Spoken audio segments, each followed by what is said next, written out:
Il y avait du changement d'alerte à la base des forces canadiennes Bagotville cette semaine, alors que la base a été le théâtre de deux passations de commandement, celle de la 2e escadre et celle de la 3e escadre. Le colonel Luc Girouard est devenu le 4e commandant de la 2e escadre expéditionnaire, succédant ainsi au brigadier général Luc Guillette qui occupait le poste depuis 24 mois. La mission de la 2e escadre est d'optimiser la capacité expéditionnaire de l'aviation royale canadienne en offrant un support sur mesure rapide et efficace lors de déploiement.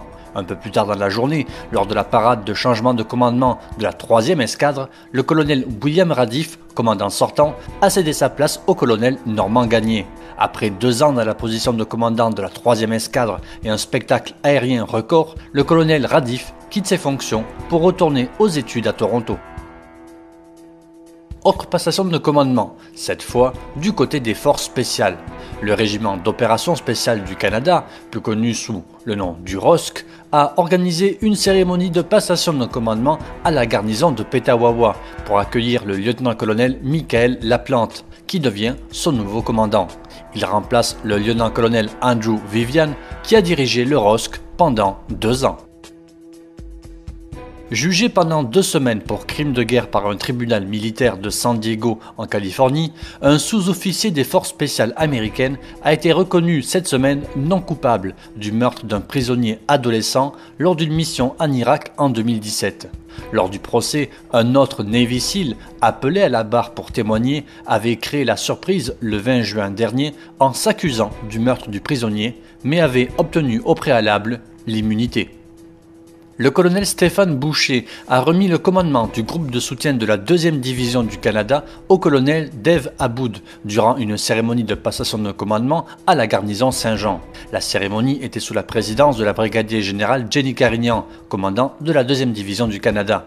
Le groupe de soutien est chargé d'offrir des services de qualité aux 140 unités intégrées et hébergées, dont plusieurs se trouvent dans la région de Montréal-Saint-Jean, autant dans les garnisons qu'à l'extérieur de celle-ci.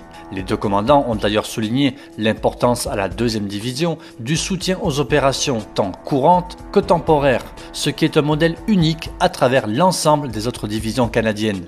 Après la remise du drapeau du groupe du commandant sortant au commandant entrant, la signature des parchemins est venue officialiser la passation de commandement et la cérémonie s'est achevée par un défilé des troupes. La dernière série de pourparlers de paix entre les États-Unis et les talibans au Qatar a été la plus productive à ce jour sur l'Afghanistan, a affirmé le négociateur américain Zalmay Khalilzad. Les négociations portent sur 4 points: le retrait des troupes américaines, l'assurance que l'Afghanistan ne servira pas de sanctuaire à des groupes insurgés pour attaquer d'autres pays, un dialogue inter-afghan et un cessez-le-feu permanent. Après un carnage qui a fait 53 morts et une centaine de blessés dans la soirée du mardi 2 juillet à Tadjoura, banlieue située à l'est de Tripoli, lors d'un raid aérien lancé contre un centre de détention de migrants, le Conseil de sécurité des Nations Unies n'est pas parvenu à un accord pour condamner l'attaque, en raison de l'opposition des États-Unis.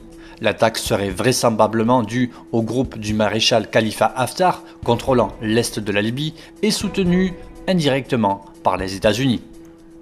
L'incendie qui a fait 14 morts en début de semaine dans un sous-marin militaire russe dans l'Arctique a démarré dans le compartiment à batterie sans toucher son réacteur nucléaire.